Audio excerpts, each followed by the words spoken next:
Chapter 16. The Plan.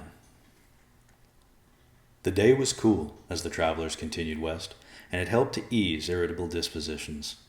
It had been almost 3 weeks since they had departed Grey Mountain, but Evercloud felt like it had been a lifetime. He walked silently and listened to Whiteclaw and Riverpaw debate. "You don't fear humans," Whiteclaw said to his son, "because you have never had the misfortune of being hunted by them."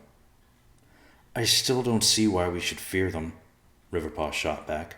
"We are bears. Humans fear us. So they won't want to anger us by being aggressive if we make it known we're friendly." "There are things you're not taking into account, Riverpaw," Whiteclaw said. "For instance, we don't speak to humans, do we?" It was an unwritten law throughout the animal kingdoms that speaking to humans was forbidden. All animals were told the tragic stories of what happened when the rule wasn't obeyed. Even Evercloud had heard them. It seemed most humans had an insatiable curiosity to know everything. Yet when they were unable to figure something out, they labeled it as evil and became aggressive against it. This was the overwhelming theme of every story. Of course, the bears had hoped they might be able to change these circumstances with Evercloud as ambassador, but that plan had been tabled out of necessity.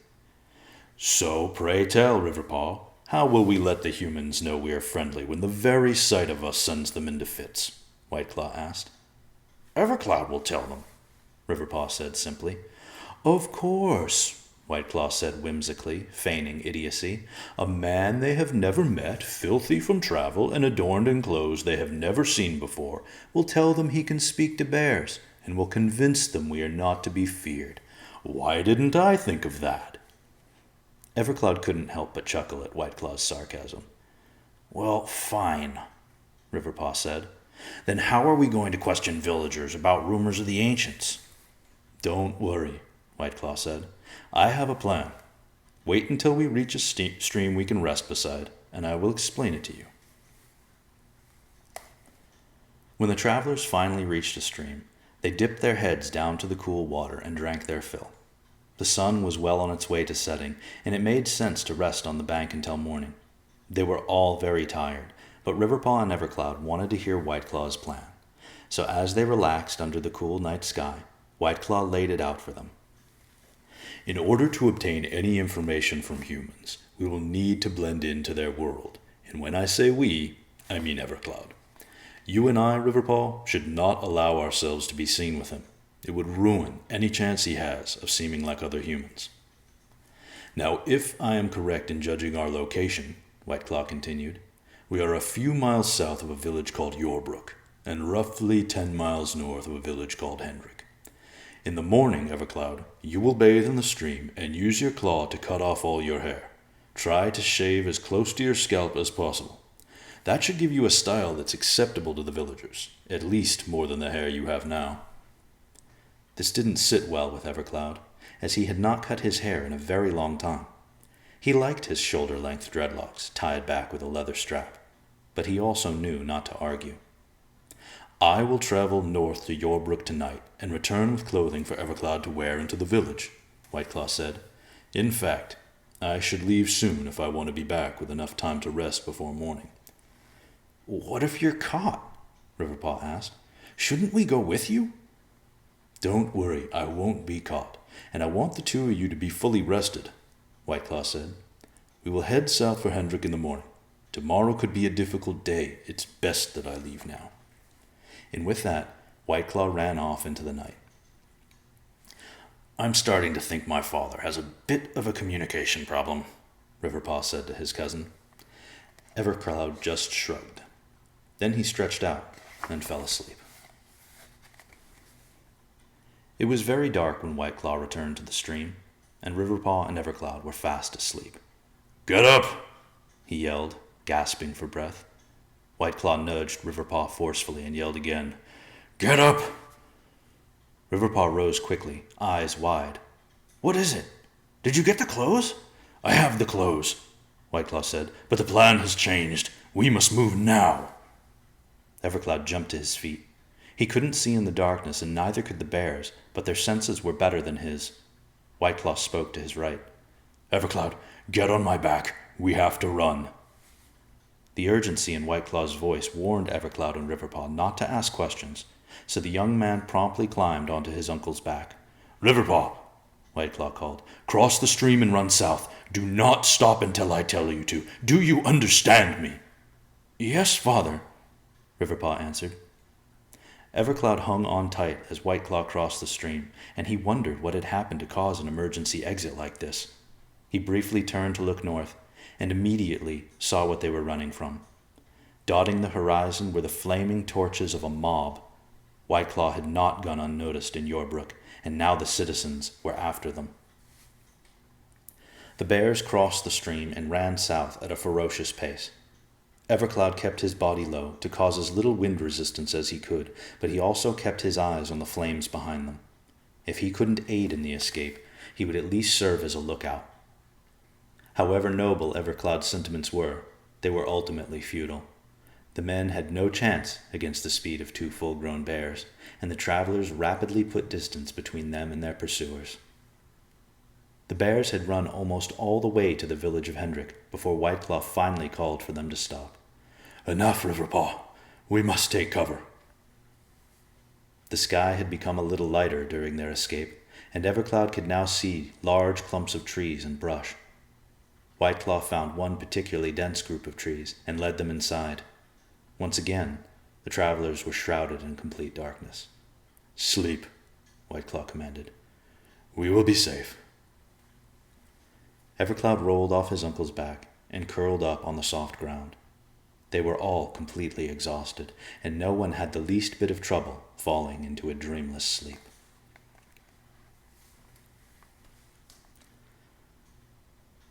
Father?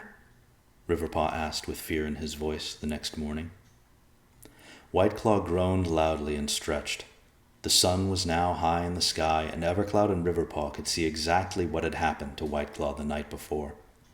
The elder bear's face was matted with blood, and there was a deep wound where his left eye had been. White Claw looked back at his son with sadness as tears welled in Riverpaw's eyes. Do you now understand, my son, why men are to be feared? Riverpaw's tears never fell, and were instead burned off in the heat of his rage. They will pay with blood, Riverpaw croaked. I'll rip the flesh from their bones for what they've done. I'll crush their bodies to pulp. I'll... Riverpaw, White Claw said calmly. They react in fear. I knew this before I went into the village. Why? Riverpaw cried. Why? We have done nothing to them. We would have gladly bartered for clothes were it not for their prejudices. We live our lives protecting our land and our families no differently than they do, and yet they attack us without compassion, as if we were monsters. Does a man lose his eye for theft? Does he? I hate them. Riverpaw ran to the nearest tree and swung at it with all his frustration and rage. It splintered upon impact and fell to the ground. Evercloud sat, quiet as a mouse, wishing he could disappear. He knew he hadn't caused White Claw's wound, and he knew that when Riverpaw spoke of men he wasn't referring to him, but he was human and felt guilt. White Claw walked over to his son and touched him with his paw. Channel your anger, he said. We quest for change. Riverpaw looked at his father, and the hatred melted from his eyes. From the moment we left the kingdom, White Claw continued, everything we do is for change. We quest for the power of the ancients so we can unite all of Efentherea under the knowledge of what is right. We quest for peace. We quest for our lives and our souls. Channel your anger, my son. Evercloud is our hope. We will not fail. Riverpaw's eyes again filled with tears, and this time they fell freely down his face. He looked at Evercloud, and the young man's heart stung with pain. Evercloud stood and walked to the bears, resting each of his hands upon them. "You are my family, and your pain is mine," he said. "What must I do?" White Claw took a sack that was tied around his neck and gave it to Evercloud. Evercloud looked inside and found clothes. The plan continues, Whiteclaw said. Go to the stream. Evercloud did as he was told. The cool water felt good on Evercloud's skin. He took a stone from the stream's bed and scrubbed it against himself, partially because he knew the stone would help remove the dirt from his body, but he also scrubbed himself as a sort of penance. It was not logical, but he felt responsible for what had happened to Whiteclaw. He scrubbed until his skin was red. It was sobering, and somehow made him feel better. Once he finished, Evercloud waded back to the bank and unsheathed his claw. Then he cut the dreadlocks from his head. One by one he sawed them loose and watched as they floated downstream. When he had cut all the dreadlocks, he set to shaving off what remained. Evercloud's mission was to blend in, and he was sure men in the village didn't shave their heads by themselves in streams, so it would be important not to miss a spot. He dragged the blades of the claw across his scalp with precision, guiding them along with his fingers. Over and over he dragged the blades until he was sure he had gotten every bit. Evercloud ran his palm over his head when he finished, feeling the transformation. And that was exactly how it felt to him. This was his metamorphosis. This was the moment when everything needed to change. There could be no more failure, no more giving it your best shot. He dipped his bare head into the water and ran his hands over his smooth scalp. He left the stream and shook what water he could off his body. Then Evercloud reached for the sack containing his new clothes and pulled out a pair of leather trousers. As he pulled them up, he realized they were a bit too big. However, he drew the string that laced through the waist and tied them as tightly as he could. A pair of leather boots were also in the sack, and thankfully they fit well. Lastly, there was a brown shirt made of rough fabric, and it chafed Evercloud's skin as he put it on. He was not used to wearing shirts in warm weather, but at least the shirt was sleeveless. Evercloud looked at his reflection in the stream and did not feel as fearsome as he had felt after cutting his hair off. He wanted to look like a warrior, yet he looked rather common. I suppose that's the point, he thought. Evercloud returned to the bears to find Whiteclaw drawing in the sand with his claw while Riverpaw watched intently. When Whiteclaw saw Evercloud, he motioned for him to come and sit. I was going over the plan with Riverpaw while you were away, he said. This is what we will need you to do. Evercloud pulled at his shirt as Whiteclaw explained. Your main objective will be to enter the village and learn what you can about any rumors of the ancients. It is important for you to learn as much as you can without raising suspicions. Be careful of how you enter into conversations with people. Most humans worship the holy and will not take kindly to talk of the ancients. I have heard that in some villages it is prohibited by law to do so. That is where Riverpaw and I will come in. Find the authorities.